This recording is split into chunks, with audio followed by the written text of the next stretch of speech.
नमस्कार, मैं doctor Meenakshi Mehta, IVF consultant, Nova IVF Hisar से। आज हम बात करेंगे वाइट डिस्चार्ज, जिसको हम सफ़ेद पानी भी बोलते हैं, उसके बारे में। मैं फ्री हॉस्पिटल के सौजन्य से आपको इस बारे में बताऊंगा। वाइट डिस्चार्ज बहुत ही कॉमन एक तकलीफ़ है, बीमारी है, जो आमतौर पे 60 से 65 और प्रतिशत औरतों में मिलती है। क्या हर तरह का सफ़ेद पानी बीमारी है? क्या ये नॉर्मल होता है? इस बारे में आज हम बात करेंगे।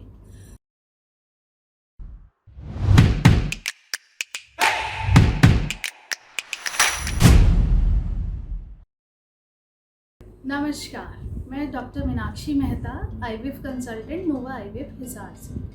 आज हम बात करेंगे वाइट डिस्चार्ज, जिसको हम सफ़ेद पानी भी बोलते हैं, उसके बारे में। मैं फ्री हॉस्पिटल के सौजन्य से आपको इस बारे में बताऊंगा। वाइट डिस्चार्ज बहुत ही कॉमन एक तकलीफ़ है, बीमारी है, जो आमतौर पे 60 से 65 और प्रतिशत औरतों में मिलती है। क्या हर तरह का सफ़ेद पानी बीमारी है? क्या ये नॉर्मल होता है? इस बारे में आज हम बात करेंगे। वाइट डिस्चार्ज सफ़ेद पानी बेसिकली ये क्या होता है? ये सिक्रेशन होती है जो सर्विक्स और वजाइना के थ्रू बाहर आती है। हर तरह का सफ़ेद पानी बीमारी नहीं होता है। हमारे शरीर में ऐसे ग्लैंड्स बने हुए हैं जो भी हमारा ऑर्गन ओपन एयर से कांटेक्ट में होता है उसको मॉइस्चराइज करने के लिए। तो वजाइना में सर्विक्स और वजाइना के थ्रू कुछ ग्लैंड्स की सिक्रीशन होती है, जिसको हम नॉर्मल वजाइनल डिस्चार्ज बोलते हैं। ये बहुत ही पतला होता है और सफ़ेद रंग का दिखता है। ये बेसिकली वजाइना को क्लीन करने में हेल्प करता है। ये वहाँ पर ग्लैंड्स और नॉर्मल बैक्टीरिया जो वजाइना में मिलते हैं, ये मिलकर बनाते हैं। लेकिन किसी कंडीशन में ये एबनॉर्मल हो जाता है। नॉर्मल ग्लैंड सिक्रीशन भी फीमेल की मेंस्ट्रुअल साइकिल के साथ वेरी करती है। शुरुआत के 12 से 15 दिन में ये बढ़ता जाता है और बहुत ही पतला होता है, स्टिकी होता है। जब औरत का ओव्यूलेशन होता है तो ये काफ़ी बढ़ जाता है, जो कि एक नॉर्मल चीज़ है, और बहुत ही स्टिकी होता है, जिसको अगर हम फिंगर पे रखें तो ऐसे पूरा स्ट्रेच आउट होता है। और ओव्यूलेशन के बाद ये जो डिस्चार्ज है ये गाढ़ा हो जाता है, जो एक तरीके से बताता है कि आपका ओव्यूलेशन हो गया है। ये एक बिल्कुल नॉर्मल प्रतिक्रिया है। लेकिन कुछ कंडीशंस में ये बदल जाता है, जो बीमारी की वजह से होता है। उसमें औरतों को कैसे पता चलता है? अगर आपका जो डिस्चार्ज है वो उसमें स्मेल आने लग जाती है, उसका कलर सफ़ेद से बदलकर अलग तरह का हो जाता है, या तो दही जैसा हो जाता है, या पीले रंग का होता है, या लाल रंग का होता है, या हरे रंग का होता है, जिसको हम फ्रॉथी डिस्चार्ज भी बोलते हैं। इसके साथ अगर आपको पेशाब में तकलीफ़ है, या आपको नीचे खुजली हो रही है, या आप जब कांटेक्ट करते हैं अपने हस्बैंड से तब आपको तकलीफ़ होती है, तो ये सब एबनॉर्मल डिस्चार्जेस होते हैं। अगर आपको, और ये किसी भी उम्र में हो सकता है, यंग फीमेल्स में भी होता है, डिस्चार्ज की प्रॉब्लम कॉमन है। रिप्रोडक्टिव एज में जब मेंस्ट्रुएशन आ रहे हैं, आप एक्टिवली हैं, सेक्सुअली एक्टिव हैं, तब भी आपको हो सकता है। और महीने बंद होने के बाद भी हो सकता है पोस्ट मेनोपॉजल वेजिनाइटिस, जिसको हम बोलते हैं। टीनेजर में क्वाइट कॉमन होता है। फॉरेन बॉडी, कई बार क्या होता है, छोटे बच्चे हैं, बच्चियां हैं, नए नए पीरियड्स आए हैं, उनको मेंस्ट्रुअल हाइजीन का नहीं पता होता है, पैड की जो सफाई रखनी होती है, कितने घंटे में चेंज करना होता है, ये नहीं पता है। टैम्पून्स यूज़ करते हैं, कई बार टैम्पून्स भूल जाते हैं, तो उसकी वजह से इन्फेक्शन आता है। रिप्रोडक्टिव एज में आपका इन्फेक्शन हो सकता है, सेक्सुअली कॉन्टेक्ट से हो सकता है, या फिर आपको कोई तकलीफ़ है, जब आपको बहुत टाइम से, अगर आपने लंबे टाइम एंटीबायोटिक खाई है, उसकी वजह से भी होता है। जब आपका बैक्टीरियल इम्बैलेंस हो जाता है, पीएच चेंजेस होते हैं, या आपको प्रेगनेंसी के टाइम में आपका शुगर लेवल ऊपर नीचे होता है, उससे भी इन्फेक्शन आता है। तीसरा, पोस्ट मेनोपॉजल में, मतलब महीने बंद होने के बाद जो औरतें हैं उनका वजाइना खुश्क हो जाता है, क्योंकि हार्मोन्स नहीं बनते हैं। जब हार्मोन्स नहीं बनते हैं तो वजाइना की स्किन बहुत पतली हो जाती है, तो उसमें इरिटेशन से वजाइनल डिस्चार्ज आता है। सबसे पहले हम डिस्कस करेंगे डिफरेंट तरीक़ों का वाइट डिस्चार्ज, सफ़ेद पानी कैसा होता है। अगर आपका सफ़ेद पानी बिल्कुल गाढ़ा है, दही जैसा है, तो ये फंगल इन्फेक्शन बताता है। फंगल इन्फेक्शन मोस्टली होता है जब आपका वजाइना का पीएच चेंज होता है। मोस्टली वजाइना का पीएच एसिडिक रहता है, लेकिन जब वो पीएच चेंज होकर एल्कलाइन हो जाता है तो आपका फंगल इन्फेक्शन आता है। फंगल इन्फेक्शन क्वाइट कॉमन होता है, प्रेगनेंसी में कॉमन होता है क्योंकि उस टाइम आपके वजाइनल पीएच वैल्यू चेंज होती है।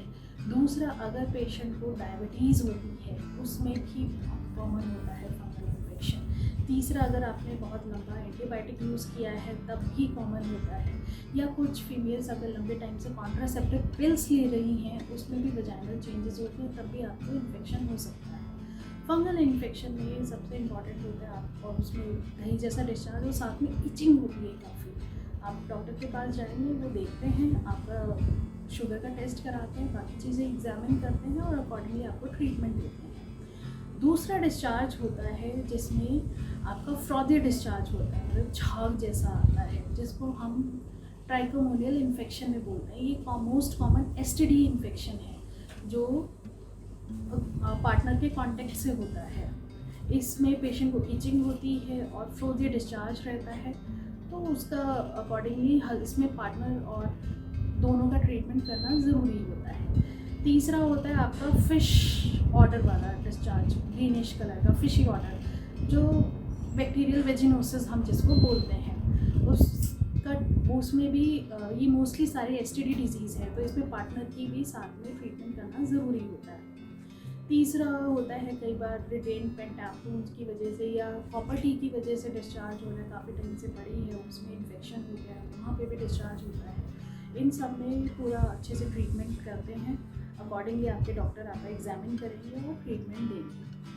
साथ में क्या होता है कि जब आपका इन्फेक्शन है तो हमारे लिए और चीज़ें जाननी ज़रूरी होती हैं। अगर आपको साथ में यूरिन इन्फेक्शन है, वाइट कलर का थिक डिस्चार्ज है, येलोइश टिंज है, साथ में पेशाब में बहुत दर्द है, तो ये गोनोरियल इन्फेक्शन होता है। अगर ऐसा है तो इसका ट्रीटमेंट अलग रहता है। तीसरा होता है अगर आपको वाइट डिस्चार्ज के साथ ब्लिस्टर्स बन रहे हैं, अंदर ज़ख्म बन रहे हैं, तो वो हर्पीज़ में कॉमन होता है। इसका देखना बहुत ज़रूरी है और कभी भी सेल्फ मेडिकेशन आप मत करिए, डॉक्टर के पास जाइए, नहीं तो बीमारी बढ़ जाती है, ये कॉमन नहीं है। इसके बाद जो मीनोपॉजल पेशेंट्स हैं जिनका पीएच का ऑब्वियसली क्योंकि हार्मोन्स नहीं बन रहे हैं, पीएच चेंज हो जाती है, तो उसमें हम एचआरटी देते हैं, एचआरटी के साथ उनका पीएच मेंटेन करते हैं, तो उसमें ये ट्रीटमेंट रहता है, वहाँ पर इस तरीके से इन्फेक्शन ठीक होता है।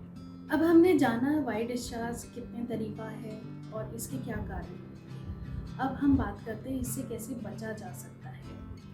अगर आपको जो मेंस्ट्रुअल साइकिल के साथ डिस्चार्ज होता है वो नॉर्मल है, उसके लिए ट्रीटमेंट लेने की ज़रूरत नहीं है। बाकी जो प्रिवेंशन के लिए सबसे ज़रूरी है आपकी वजाइनल हाइजीन जो मेंटेन होनी चाहिए। मार्केट में बहुत सारे सोप्स और डिशेस आते हैं, आप उसका इस्तेमाल मत करिए, उससे आपकी पीएच इम्बैलेंस होती है। नॉर्मल साफ़ पानी होता है, उससे दिन में 1 या 2 बार आप साफ़ करें। अगर आप पैड्स यूज़ कर रहे हैं मेंस्ट्रुअल्स में, तो हर 4 घंटे में आपका पैड बदलना ज़रूरी है, चाहे फ्लो हो या ना हो, क्योंकि पैड में केमिकल्स होते हैं, उससे रैशेज़ होते हैं और उससे इन्फेक्शन के चांसेस बढ़ते हैं। टैम्पून्स यूज़ कर रहे हैं तो टैम्पून्स टाइमली बदलने ज़रूरी हैं, उनको धूल मच जाइए, उनकी भी हाइजीन रखनी ज़रूरी है। तीसरा, अगर आप पार्टनर से मिलते हैं, इन्फेक्शन है आपको, तो नहीं मिलना चाहिए, एब्सटिनेंस रखना चाहिए, और मिलें तो कॉन्डोम से मिलें, उससे आप सफ़ेद पानी से बच सकते हैं। और एक कॉमन क्वेश्चन होता है कि क्या वाइट डिस्चार्ज से कमज़ोरी आती है, कमर में दर्द आता है। ऐसा नहीं है, वाइट डिस्चार्ज से कमज़ोरी नहीं आती है। अगर आपकी कमर में दर्द है और पेट में दर्द हो रहा है वाइट डिस्चार्ज से, तो इसका मतलब है कि आपको पेट में इन्फेक्शन है, आपकी ट्यूब्स में इन्फेक्शन है, तो उसमें पूरा अच्छे से ट्रीटमेंट लेना बहुत ज़रूरी है। तीसरा आता है कि वाइट डिस्चार्ज से इनफर्टिलिटी कितनी कॉमन रहती है। देखिए, वाइट डिस्चार्ज से इनफर्टिलिटी का एक रीज़न ये रहता है, अगर आपको नीचे इन्फेक्शन है तो वैसे ही नीचे का ट्रैक्ट इन्फ्लेम्ड होता है, तो प्रेगनेंसी के चांसेस कम हो जाते हैं। जब ये इन्फेक्शन अंदर ट्यूब्स तक जाता है, आपकी ट्यूब्स को ख़राब करता है और वो स्लो डैमेज रहता है, तो फिर ट्यूब्स एक बार ख़राब हो जाती हैं तो उसमें फिर दिक्कत आती है बच्चा लगने में, फिर आपको आईवीएफ पे जाना पड़ता है। तीसरा क्या होता है, जब आपको इन्फेक्शन होता है, पूरा इन्फ्लेम्ड है, ट्यूब इन्फ्लेम्ड है, तो वो अंडे दाने तक भी जाता है इन्फेक्शन, वहाँ पे इन्फ्लामेशन होती है तो मरीज़ों को एक कॉमन चीज़ होती है कि आपका महीना टाइम से पहले आ रहा है, बहुत दर्द होके आ रहा है, अंदर पूरा ऐसे स्पाज़मोटिक पेन है, आपको कंजेशन है। तो इसमें बेसिकली ये बताता है कि पूरा इन्फेक्शन आपका फैल चुका है। इसमें टाइमली और अच्छे से एक डॉक्टर को दिखाना बहुत ज़रूरी है। जब भी इन्फेक्शन होता है तो उसमें क्या रहता है कि आपकी ओवुलेशन अच्छे से नहीं हो रही होती है, आपको सिस्ट बनती है क्योंकि ओवुलेशन नहीं हो रही है। तीसरा क्या होता है, जब ट्यूबर में सूजन हो जाती है, वहाँ पानी भर जाता है, तो महीने के बीच में भी पानी आता रहता है। तो ये सब बताता है कि आपकी ट्यूब्स में इन्फेक्शन है। अगर आपको डिस्चार्ज के साथ बीच में उसमें खून दिखता है, खून का छींटा दिखता है, तो उसको इग्नोर मत करिए। वो बताता है कि हो सकता है कि आपको अंदर कोई मस्सा बन गया है, बार इन्फेक्शन से अंदर मस्से बन जाते हैं, पॉलिप बन जाते हैं। दूसरा हो सकता है कि बच्चेदानी के मुंह पे ज़ख्म हो गया, जिसको हम सर्वाइकल इरोजन बोलते हैं, उसका टाइमली ट्रीटमेंट बहुत ज़रूरी है। तीसरा होता है कई बार प्री कैंसरस लीजन्स होती हैं जो जिसमें ऐसा बीच बीच में खून आता है, जब भी हस्बैंड से मिलते हैं तो खून का छींटा पड़ता है, तो इसमें पैप स्मीयर कराना बहुत ज़रूरी होता है। अब क्या जांचें हैं जो हमें करानी चाहिए? जब भी वाई डिस्चार्ज के लिए आते हैं तो डॉक्टर पहले आपका एग्जामिनेशन करता है, वजाइना और सर्विक्स को पूरा देखा जाता है, पर्सपेक्टिव एग्जामिनेशन जिसको हम बोलते हैं। उसके बाद पैप स्मीयर लिया जाता है और अगर रेजिस्टेंट डिस्चार्ज है तो कल्चर के लिए भी भेजा जाता है। इसके बाद आपका अल्ट्रासाउंड किया जाता है कि ट्यूब्स में कोई सूजन तो नहीं है, कोई और तकलीफ़ तो नहीं है, ये सब देखी जाती है। एक और कॉमन क्वेश्चन आता है कि प्रेगनेंसी में किसी किसी फीमेल्स को बहुत ज़्यादा डिस्चार्ज होता है पहले 3 महीने में, क्या वो भी एक नॉर्मल होता है? ऐसा नहीं है। प्रेगनेंसी में हार्मोन्स बढ़ जाते हैं, आपका एस्ट्रोजन लेवल पीक पे होता है, प्रोजेस्टेरॉन भी बढ़ा होता है, तो उसकी वजह से वजाइनल सिक्रीशंस इंक्रीज्ड हो जाती हैं, तो उसमें घबराने की बात नहीं है। अगर आपको इस सिक्रीशंस के साथ पेट में दर्द या स्मेल हो या इचिंग हो तो वो तकलीफ़ वाला होता है, अदरवाइज इट्स कम्प्लीटली नॉर्मल। धन्यवाद। मुझे उम्मीद है कि आपको इस जानकारी से मदद मिलेगी। अगर आपको कोई क्वेरी हो या कुछ पूछना चाहते हैं तो आप पूछ सकते हैं। आप मुझसे नोवा आईवीएफ सेंटर में मिल सकते हैं। धन्यवाद।